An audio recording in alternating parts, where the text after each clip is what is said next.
So, welcome everybody to this evening's Dhamma talk, in this series of talk for this meditation retreat.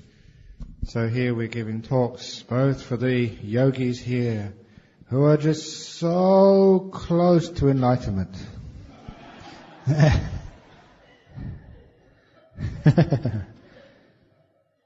And all those people who come and sit in the back, who are getting off on the peaceful, enlightened energy of all the yogis here. So hopefully you're all enjoying this series of talks. But this evening's talk is a special talk. This is no ordinary talk. This is one of the deep talks about one of the most fundamental insights of the Buddha. No self. And it's wonderful to see so many no-selves here tonight listen to my talk.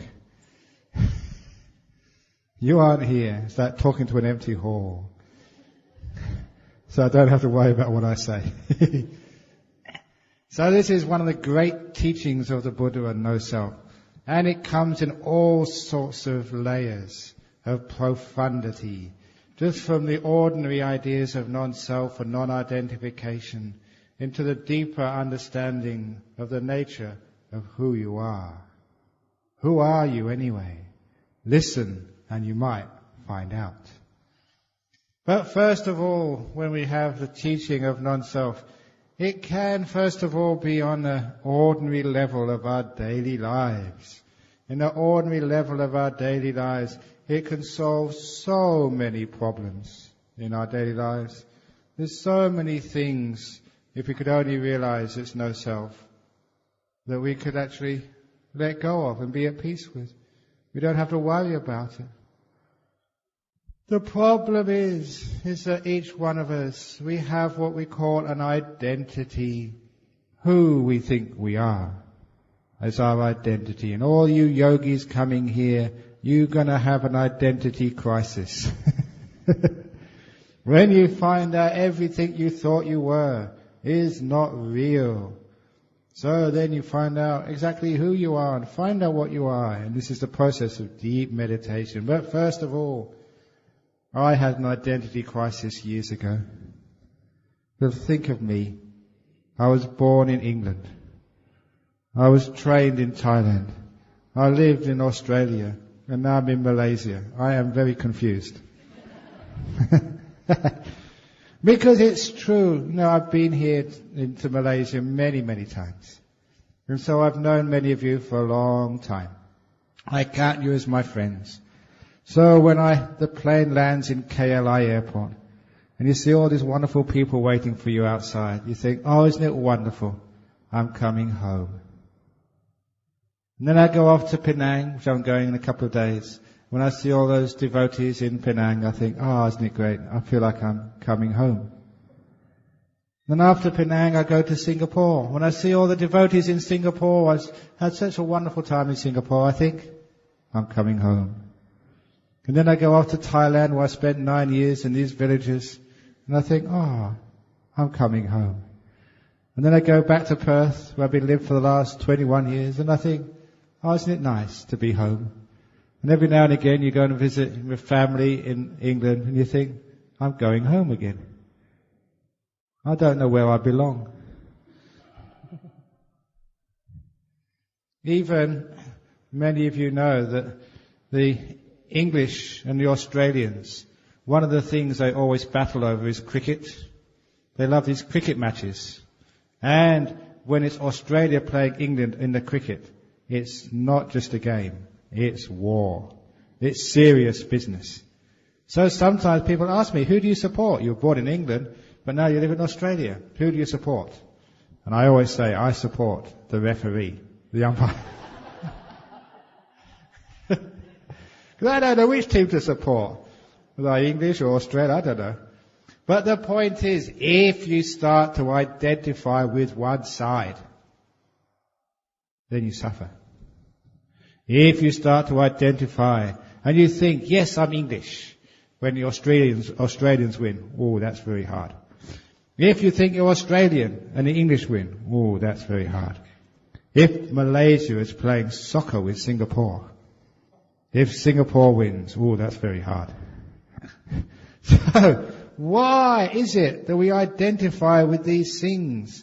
And when we identify with these things, not only is it unreal, untenable, but also we suffer quite a lot. Are there any feminists here? Are you a feminist? Because if you're a feminist, you think that you belong, or that you think that you are a woman. Are you a woman? If you identify with being that, you suffer enormously. Are you a man? All of those of you vegetarians here, is that who you are? Think about it. What is a vegetarian? It's someone who eats vegetables. So what's a humanitarian? It must be someone who eats humans.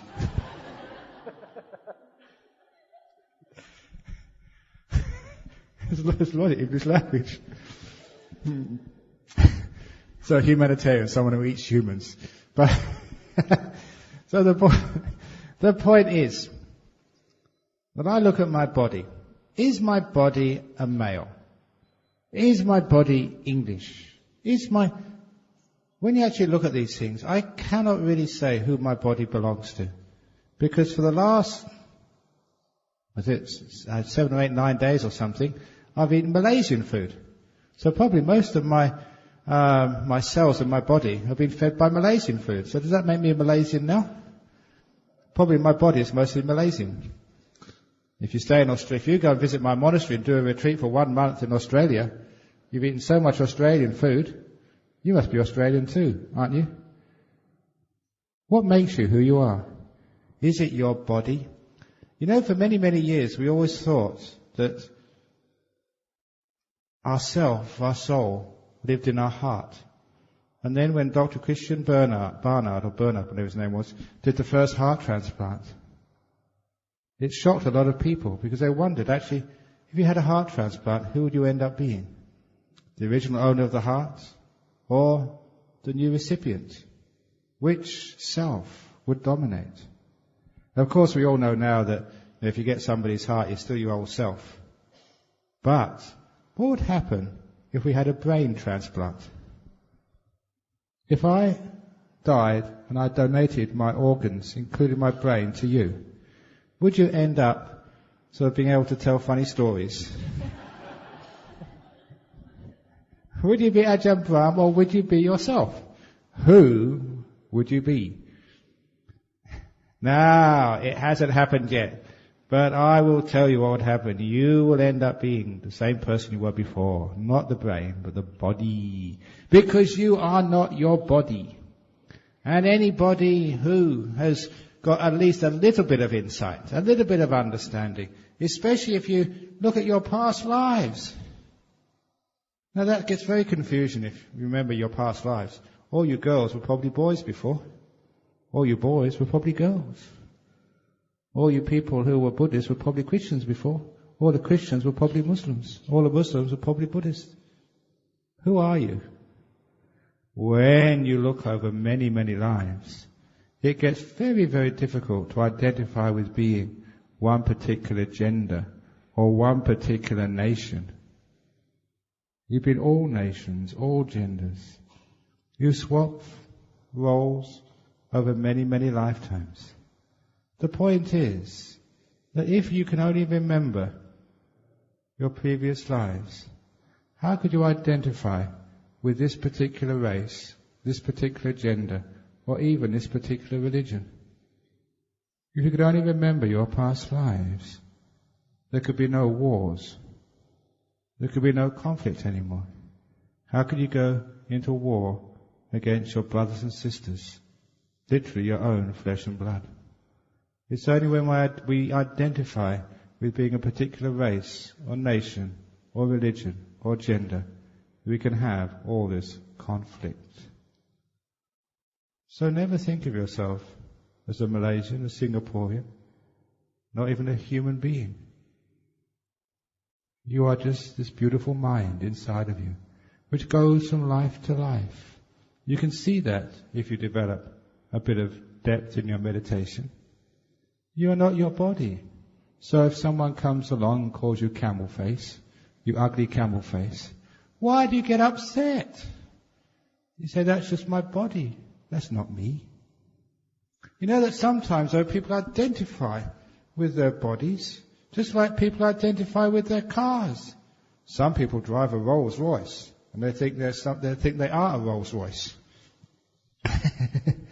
In other words, they think they get proud, they get arrogant, they get conceited. Look at me. But is the driver the Rolls Royce? Sometimes all you've got is an old beat-up bicycle.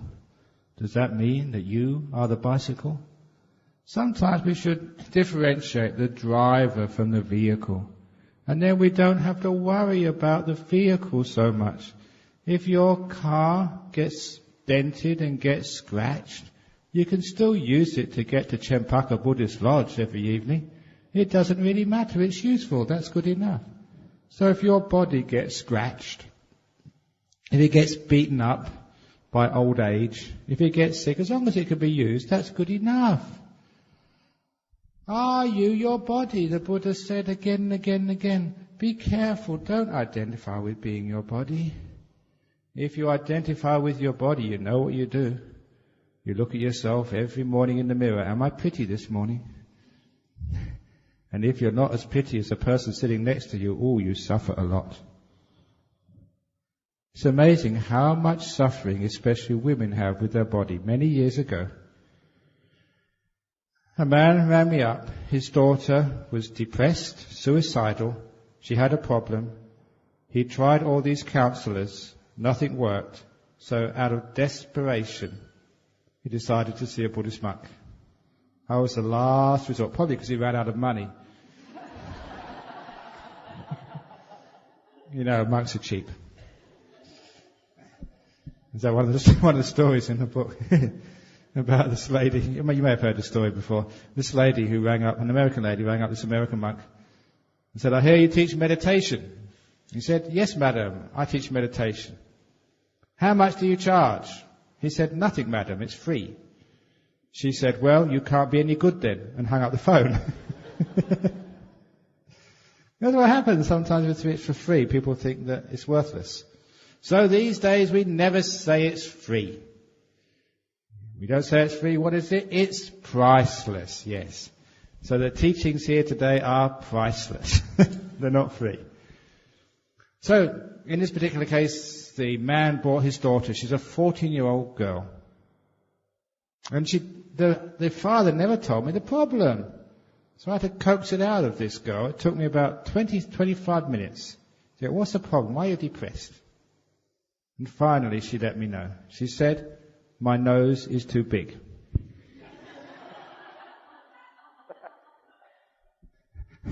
And that was actually making her so depressed.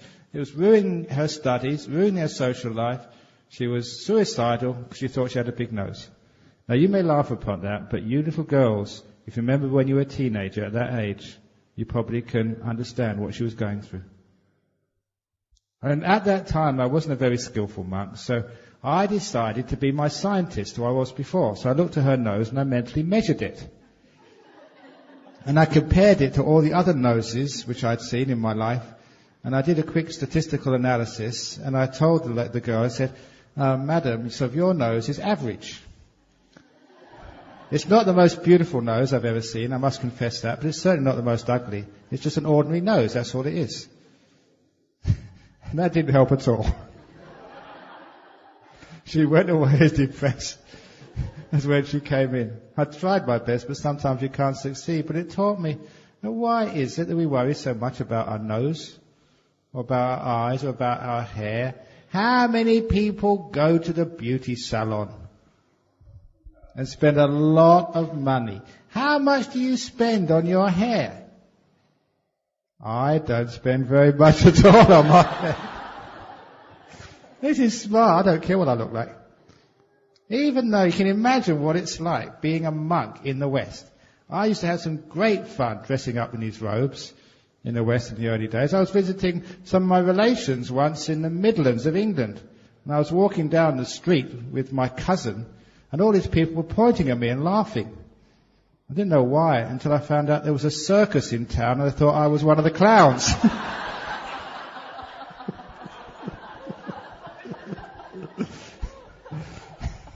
A true story. I don't mind. Because if people call you a clown, what do? You laugh, yes. When the world laughs, you laugh as well. Then no one is ever laughing at you. They're only laughing with you. Now that's a very powerful piece of wisdom. If you make a fool of yourself and everyone starts laughing at you, you laugh as well. Then no one ever laughs at you. They only laugh with you. But the point is, it's only because we have this idea of a self. That I am my body, or I am a monk, or I am this and I am that. If you don't hold on to that idea of a self, then if you've got a big nose, it doesn't really matter, because you are not your nose. You are not your pretty face, or you girls. All you boys never marry a pretty girl. It's true, never marry a pretty girl. Because usually the pretty girls, they don't need to develop their character. They just rely upon their good looks. They can't cook. They're not charming.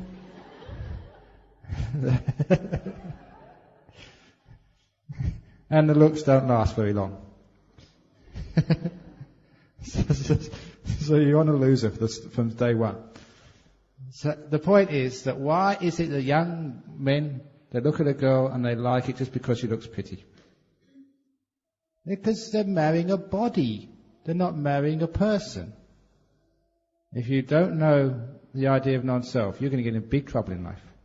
It's the same with girls marry this hunky boy. He may look very strong and fit now, but imagine what he looks like when he's 60 or 70. And you're stuck with him then. So, the thing is, you're not marrying a body, you're marrying a person. So that first of all, that you can't identify with the body as being you. Do you understand that? Do you really understand that? What happens if you go to the doctor and he said, you've got cancer? Are you upset? Why? It's not you haven't got cancer. Your body's got cancer, that's all. Not you. The problem is when we say, I have got cancer, my body's got cancer, I'm dying. That's when you find out if you're attached to this body. Only when it's threatened do you find out. It's like one of my disciples, he went to the doctor, he told him he had cancer. He only had 1 month to live, said the doctor. His disciple, only 1 month to live? That's terrible. I don't think I can pay your bills within 1 month. Okay, I'll give you 2 months to live then. Well, business is business. No, the point is, it's only the body. It's not you. And it's important to understand a person is different than their body. Because then, if you see a sick body, when you go to a hospital and visit a friend who's sick and who's dying, never talk to the body. As I said the other day, you don't go and say, how are you feeling today? That's what the doctors and nurses say. You talk to the person. Because sometimes the body changes, comes and goes. They're not the body. It's the same when I went to teach in prisons. One of the terrible things in jails was that everyone in the jail thought they were a prisoner, a criminal. And I told them, look, you are not a criminal. You are a person who's done a criminal act. And there's a lot of difference between being a criminal and someone who has done a criminal act. There's this old story in psychology about these two boys who were with their mothers in a supermarket checkout in parallel aisles. One boy dropped a carton of milk, and the milk splashed all over the floor. About the same time, in the next aisle in the supermarket, another boy dropped a jar of honey, and it went smash on the floor too. The mother of the boy who dropped the milk said, you stupid child. The mother of the boy who dropped the honey said that was a stupid thing you did.